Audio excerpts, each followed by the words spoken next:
کہ جس نے کسی نفس کو، کسی انسان کو بے گناہ قتل کیا، او فساد فی الارض، یا زمین پر فساد کیا، اس کی مثال ایسے ہے کہ گویا اس نے پوری انسانیت کو قتل کر دیا۔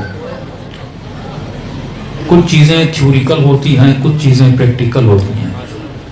قرآن سب کے گھر میں ہے، محبت اہل بیت سب کے دلوں میں ہے، لیکن سوال یہ ہے کہ کیا قرآن کے ہونے سے ہم سب مومن بن جائیں گے، یا اہل بیت کی محبت ہونے سے ہم سب سلمان بن جائیں گے؟ تو تاریخ بتاتی ہے صرف قرآن کو گھر میں رکھ لینے سے کوئی بھی بندہ مومن نہیں بنتا، صرف اہل بیت کی محبت رکھنے سے کوئی بھی ناصر حسین نہیں بنتا۔ جب بھی قرآن نے ایمان کی بات کی کہ یا ایھا الذین آمنوا، فوراً ایک دوسری جملہ آیا وعملوا الصالحات۔ اگر تو صاحب ایمان ہے تو اس ایمان کی دلیل یہ ہے کہ تیرے وجود میں عمل بھی ہونا چاہیے۔ جب تک ہم لفظ کیوں کو نہیں سمجھ لیتے، یہ امام بارگاہ بہت پرانی ہے، ہماری پیدائش سے تو کیا آپ کی پیدائش سے بھی پہلے یہاں پہ مجالس ہو رہی ہے۔ ہر سال ہم سیدہ کی شہادت کو مناتے ہیں، آپ سنتے ہیں کہ کیفیت شہادت کیا تھی، اس پہ گریہ کرتے ہیں، فضیلت سیدہ کیا تھی، اس پہ واہ واہ کرتے ہیں، لیکن مومن یہ سوچے کہ سیدہ شہید ہوئی کیوں؟ میں صدیوں سے پڑھ رہا ہوں کہ مولا حسین شہید ہوئے، یہ کیفیت تھی، یہ ظلم ہوا، لیکن سوال یہ ہے کہ حسین شہید ہوئے کیوں؟ جب تک انسان اس کیوں کو نہیں سمجھتا، صدیوں سینکڑوں انسان ہیں جو دنیا میں جی رہے ہیں، کھا رہے ہیں، پی رہے ہیں، کما رہے ہیں، لیکن ان کو یہ نہیں پتا کہ میں پیدا ہوا تو کیوں۔ سینکڑوں لوگ مجلس میں آ رہے ہیں، لیکن ان کو یہ نہیں پتا میں مجلس میں آیا تو کیوں۔ ہزاروں خطیب مجلسیں پڑھ رہے ہیں، لیکن یہ نہیں پتا کہ میں مجلس پڑھ رہا ہوں تو کیوں۔ جب تک اس کیوں کو انسان نہیں سمجھتا، تب تک اس انسان کے دل میں علی کی ولایت نہیں آ سکتی۔ دیکھیے ہم انسان ہیں، اس میں ہمارا کمال نہیں ہے، اللہ کا کمال ہے کہ اس نے انسان بنایا، کتا نہیں بنایا۔ ہم اس گھر میں پیدا ہوئے جو مسلمان کا گھر تھا، اس میں بھی میرا کمال نہیں۔ اس نے اس گھر میں بھیجا جہاں پہ لا الہ الا اللہ اور محمد رسول اللہ پڑھا جاتا تھا۔ میں آج علی کو مانتا ہوں، اس میں میرا کمال نہیں، کیونکہ میں اس گھر میں پیدا ہوا جہاں پہ علی کی ولایت پہلے سے اقرار کی جاتی تھی۔ تیرے گھر میں قرآن ہے، اس میں تیرا کمال نہیں کہ 1400 سال پہلے قرآن آ چکا۔ سوال یہ ہے کہ اگر تو با کمال بننا چاہتا ہے تو بتا تو نے کیا کیا۔ اس نے آنکھیں دی، اس کا کمال ہے، اس نے زبان دی، اس کا کمال ہے، اس نے ہاتھ دی، اس کا کمال ہے۔ تو دو طریقے ہیں لوگوں کو در اہل بیت پر آنے پر، ایک تو ان کے ذہنوں میں یہ سوال پیدا کریں کہ آج کا مسلمان جو نبی سے اتنی عقیدت و محبت رکھتا ہے، اگر اسے پتا چلے کہ لاہور میں نبی کا بال ملا ہے تو صفیں اور قطاریں لگ جاتی ہیں، اگر اسے پتا چلے کہ ترکی میں رسول خدا کی جوتی ملی ہے تو اپنی دستار کا زیور بنا دیتا ہے، تو یقیناً یہ مسلمان جو نبی سے اتنی محبت اور عقیدت کرتا ہے، یہ کیسے مانے کہ 70 دنوں کے فاصلوں نے لوگوں کو زہرا کا قاتل بنا دیا؟ کیسے مانے اس بات کو؟ وہ مسلمان جو رسول سے اتنی محبت کرے، جو سنت کے قصے سنائے، جو رسالت کی محبت کے قصے سنائے، جو رسول کی محبت میں نعتیں پڑھے، کہتا ہے میں ایکسپٹ نہیں کر سکتا کہ 70 دنوں کے فاصلے میں یہ مسلمان کیسے اپنی نبی کی بیٹی کے گھر پہ آگ لے جا سکتا ہے، یہ کیسے سیدہ کو شہید کر سکتا ہے۔ کہتا ہے میں ماننے کے لیے تیار نہیں ہوں۔ لیکن ان کے نہ ماننے نے ایک اور واقعہ جنم دیا جو 60 سال کے بعد رونما ہوا۔ جو مسلمان سیدہ کی شہادت کو ماننا پسند نہیں کر رہا، کہتا ہے میرا عقیدہ یہ برداشت نہیں کرتا، میری غیرت یہ برداشت نہیں کرتی، تو وہ مسلمان جس نے رسول کو آنکھوں سے دیکھا تھا، جس نے رسالت کی زبان کو اپنی کانوں سے سنا تھا، یہ کیسے دشمن زہرا بن سکتا ہے؟ تو اسی مسلمان سے پھر یہی سوال ہوتا ہے، ارے تم نے 70 دن کے فاصلے کو نہیں مانا، لیکن یہ بتا ان 60 سالوں میں پھر ایسا کیا ہوا کہ یہ مسلمان قاتل حسین بن گیا؟ یا تو یہ کہو کہ یہودیوں نے مارا تھا، جب خود مانتے ہو کہ مسلمانوں نے قتل کیا، چلو قاتل کو ماننا پھر بھی ہم سمجھ سکتے ہیں، لیکن یہ بتا اس مسلمان کو ایسا کیا ہوا تھا کہ اس نے اپنے نبی کی نواسیوں کی چادر کو چھین لیا؟ جب تک اس کیوں کو انسان نہ سمجھے، دیکھیے انسان چند چیزوں میں جکڑا ہوا ہے۔ آپ پاکستانی ہیں، پنجاب میں رہتے ہیں، جامپور کے شہر میں رہتے ہیں، تو آپ کی فکر آپ کی ثقافت سے جدا نہیں ہے. آپ کا ماتم، آپ کی عزاداری، آپ کی مجلس اپنی ثقافت میں جڑی ہوئی ہے. ایرانی اپنے اسٹائل میں ماتم کرتے ہیں، عراقی اپنے انداز میں، پاکستانی اپنے انداز میں. اس کا مطلب انسان کتنا بھی پڑھا لکھا ہو، وہ اپنے فرہنگ اور اپنی ثقافت اور اپنے کلچر سے جدا نہیں ہے. اس کی سوچ میں، اس کی گٹھی میں اس کی ثقافت ملی ہوئی ہے. تو جب تک عرب کی ثقافت کو نہ سمجھو گے کہ عرب کا ذہن کیا تھا، عرب کی سوچ کیا تھی، عرب کی فکر کیا تھی، تب تک تجھے خطبہ فدکیہ بھی سمجھ میں نہیں آئے گا. کتنے مجالس سے ممبر ہوتی ہیں، لیکن کبھی مکمل سیدہ کا خطبہ کسی شیعہ نے پڑھا جس میں جو توحید سیدہ نے بیان کی، جو نبوت سیدہ نے بیان کی؟ تو عزیزو، وہ جاہلیت کا معیار جو سیدہ بتاتی ہیں کہ یا عرب تم اپنی جاہلیت کی طرف پلٹ کے گئے، یہ یاد رکھنا تم جہنم کے کنارے پہ کھڑے تھے، یہ میرا بابا تھا جس نے تجھے جنت کے قریب لایا. جب ہر مسلمان کلمہ پڑھتا ہے تو اس کا طریقہ اور ہے، جب سیدہ کلمہ پڑھتی ہیں تو سیدہ کا طریقہ اور ہے. تو اس وقت بی بی یہ جملے جاری کرتی ہیں کہ پہچانو اشہد ان لا الہ الا اللہ و اشہد ان ابی محمد رسول اللہ. یہی فرق ہے تیرے کلمے میں اور میرے کلمے میں. تو محمد رسول اللہ کہتا ہے، لیکن جب میں سیدہ کلمہ پڑھتی ہوں تو وہ محمد جو میرا بابا ہے، جس نے تجھے طہارت اور نجاست کے فرق کو بیان کیا. اے عرب، تم مکے کی گلیوں میں کھڑے ہوئے نجس پانی کو پیتے تھے، یہ میرے بابا تھے جس نے تجھے بتایا کہ پاکیزگی کیا ہوتی ہے اور طہارت کیا ہوتی ہے. اتنا کہنا تھا کہ مسجد میں موجود لوگ گریہ کرنے لگے. بی بی خاموش ہوئی. مجمع جب تھم گیا، اب بی بی نے نصارہ کو مخاطب کیا کہ تم وہ تھے جو امیروں کی غلامی میں تھے، تمہیں یہ عرب اپنے ساتھ بٹھانا پسند نہیں کرتا تھا، تمہارے رنگ کی وجہ سے، تمہارے نسل کی وجہ سے.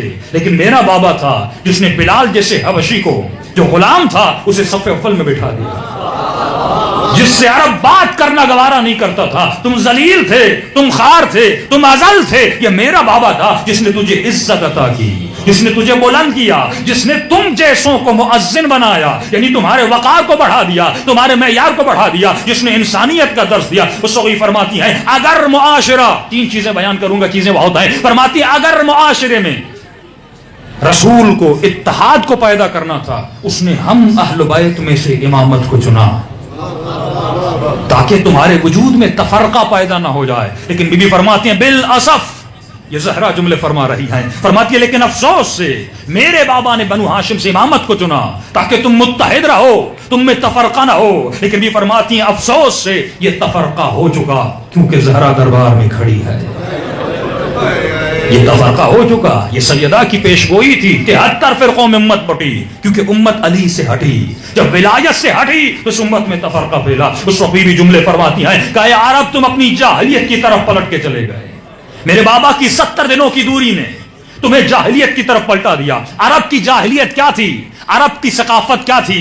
عرب کا کلچر کیا تھا؟ جب تک اس کلچر کو نہیں سمجھو گے قرآن سمجھ میں نہیں آئے گا، زیارت عاشورہ سمجھ میں نہیں آئے گی، خطبہ فدکیہ جناب سیدہ سمجھ میں نہیں آئے گا. جب تک مسلمانوں کو یہ مجبور نہیں کرو گے کہ جاؤ اپنی ہسٹری پڑھو، جاؤ زمخشری کو پڑھو، جاؤ طبری کو پڑھو، جاؤ اپنی کتابوں کو پڑھو. کیونکہ آج وہ زمانہ ہے کہ تم ذہنوں کو فریز نہیں کر سکتے، تم مائنڈ کو روک نہیں سکتے. تم اس کو مجلس سے تو روک سکتے ہو، جلوس سے تو روک سکتے ہو، لیکن موبائل اٹھانے سے نہیں روک سکتے، یوٹیوب پہ جانے سے نہیں روک سکتے، فیس بک یوز کرنے سے نہیں روک سکتے. کیونکہ کہیں نہ کہیں تو اسے سیدہ کا نام نظر آئے گا، کہیں نہ کہیں تو پیغام اہل بیت نظر آئے گا. یہ مسلمان کا المیہ ہے جس نے اپنے جوانوں کو فلموں سے نہیں روکا، ڈراموں سے نہیں روکا، بے حیائی سے نہیں روکا، لیکن اس سے روکا جاتا ہے کہ اپنی کتابوں کو نہ پڑھو، تاریخ طبری کو نہ پڑھو، صحیح بخاری کو نہ پڑھو. یہاں تک کہہ دیا کہ مشاجرات صحابہ کو نہ پڑھو، کیونکہ اگر مشاجرات صحابہ کو پڑھو گے تو یا تو خارجی بن جاؤ گے یا تو رافضی بن جاؤ گے. یہ کیسا دین ہے کہ جس سے تم لوگوں کو تعلیم سے روک رہے ہو، اپنی ہسٹری پڑھانے سے روک رہے ہو. یہ انگریز کی ہسٹری پڑھ رہا ہے لیکن اسے یہ نہیں پتا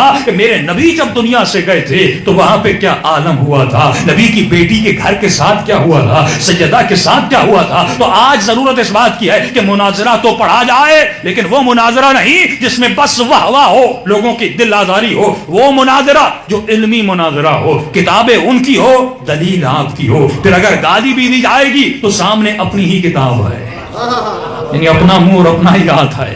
پھر ہمیں یہ کچھ کہہ نہیں سکتے. ان کے درمیان بھی ایسے جوان پیدا ہوئے، مولانا اسحاق جیسے، محمد علی مرزا جیسے بعض باتیں طارق جمیل بھی کر رہے ہیں، یعنی یہ علامت بیداری ہے، یہ آخری زمانے کی نشانی ہے کہ اے لوگو یہ جان لو جیسے جیسے امام کا ظہور قریب ہوگا ویسے ویسے بیداری بڑھتی جائے گی، اور یہاں پہ تمہاری بھی ذمہ داری ہے، یہاں میں برا بلا کہہ کے بھی جا سکتا ہوں لیکن علمی بات جب رکھو گے، کیونکہ کائنات میں ایک چیز کا جواب نہیں ہے، اگر آپ کے پاس کتب اربعہ ہے تو ان کے پاس صحاح ستہ ہے، ہم صحاح کو نہیں مانتے، وہ کتب اربعہ کو نہیں مانتے، مسلمان قرآن کو مانتا ہے، انگریز قرآن کو نہیں مانتا، ان کے پاس توریت و زبور ہے، یعنی ہم ان کی کتابوں کو نہیں مانتے، وہ ہماری کتابوں کو نہیں مانتے، لیکن ایک چیز ہے جو انگریز کے پاس بھی ہے، مسلمان کے پاس بھی ہے، شیعہ کے پاس بھی ہے، اس کا نام ہے لاجک، اس کا نام ہے عقل، تو جب عقل سے دلیل دو گے تو کافر بھی علی والا بن جائے گا، مسلمان بھی علی والا بن جائے گا، سب کے دل میں اہل بیت کی محبت آ جائے گی۔ تو میں نے ایک بہت پرانی بات کی تھی، میں نے کہا تھا اگر لوگ کہتے ہیں کہ علی کی امامت کو چھوڑ دو،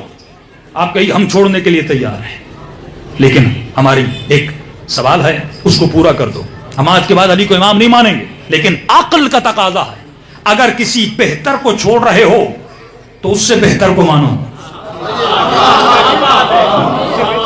بھائی آپ اسکول میں پڑھ رہے ہیں، ایک ٹیچر ہے جو آپ کو 9th پڑھاتا ہے، تو وہ کہتا ہے یہ اچھا استاد نہیں ہے اسے چھوڑ دو، تو آپ کہو گے کوئی ایسا لاؤ جو 10th والا ہو، ایسے تو نہیں ہے پہلی کلاس والے کو 9th پڑھانے پہ بٹھا دو، تو معیار علم تھا، تو ہم کہتے ہیں اگر علی کی امامت کو علی سے ہٹانا ہے تو عقل کا تقاضا یہ ہے کہ علی کی جگہ پر کسی ایسے کو لاؤ جو کبھی کسی میدان سے نہ بھاگا ہو،